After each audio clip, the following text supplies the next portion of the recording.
There's major change happening in this country right now. I know it because in the last few days, since I was threatened with jail for the crime of journalism, I have been inundated with messages of support from all around this country and from all around the world. And some of the biggest platforms have been in touch with me, some of the biggest voices in the truth movement, the real truth movement that's being suppressed. They have been in touch to say, what is going on in Ireland? The judiciary, the political elite, An Garda Síochána, every institution of the state. What is going on? And it's got to stop. Ireland is now at the centre of I suppose we all know that there are terrible things happening all over the world, but Ireland seems to be now to be seen in a league of its own. But let me tell you, we are putting the brakes on this corruption. We really are putting the brakes on this corruption, because they did not have the courage to jail me today.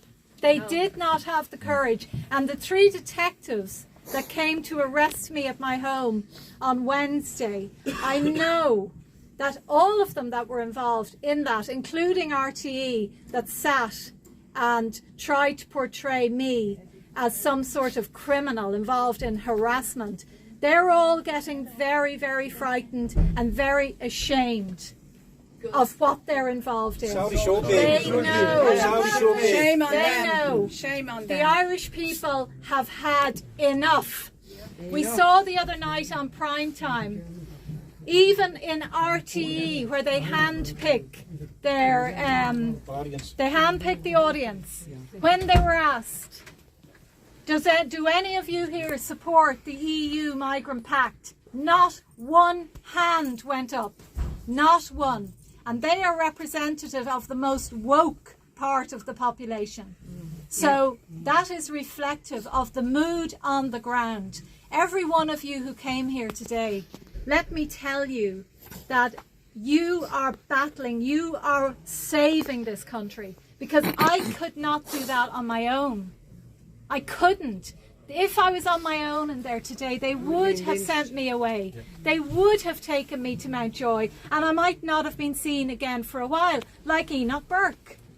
And I support Enoch Burke because I've had some issues with that case, because I hate the idea that a young man is, unfortunately losing precious years of his life. It's different. I'm much older than him, and I've had my career, and this is a very serious crime in relation to silencing journalism.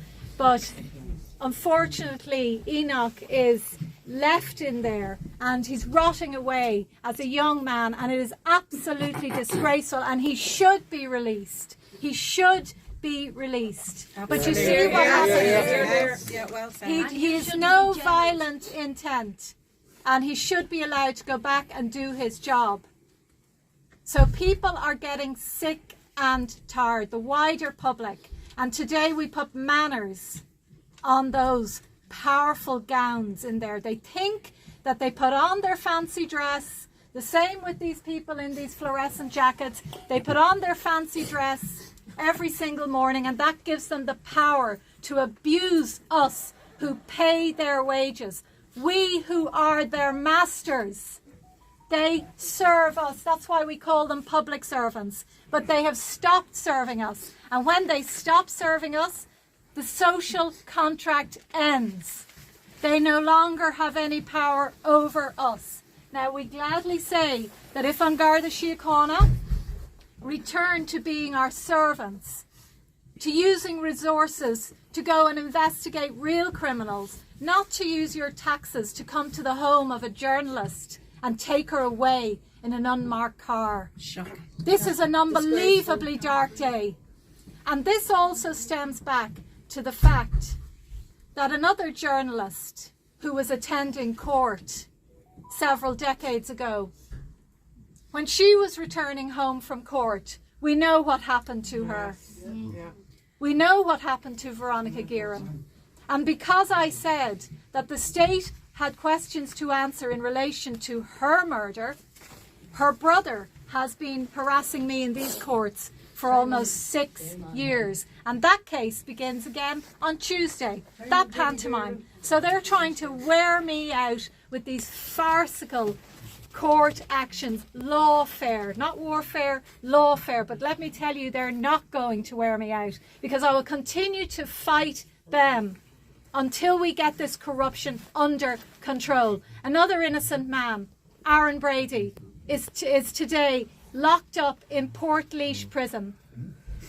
Yesterday, falsely accused of being involved in a tendency to pervert the course of justice.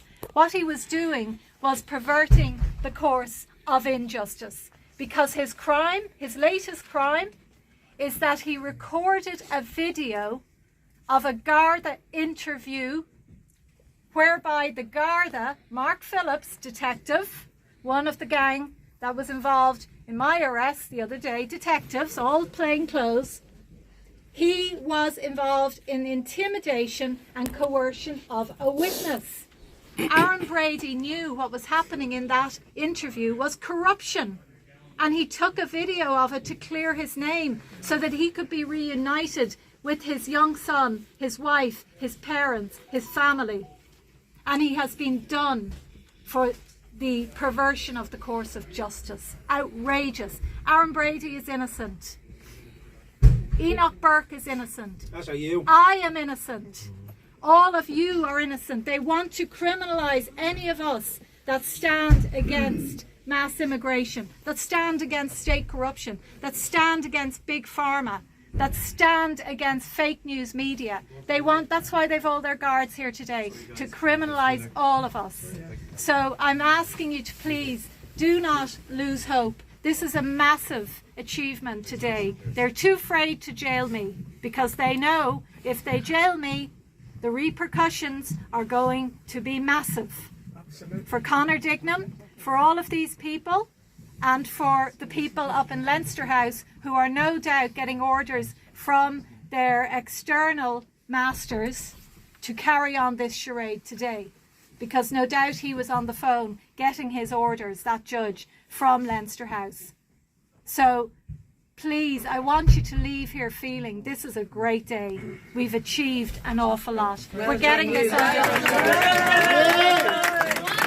Go out to the courtyard and have a cup of coffee. Well done. Praise the Lord. Thank you.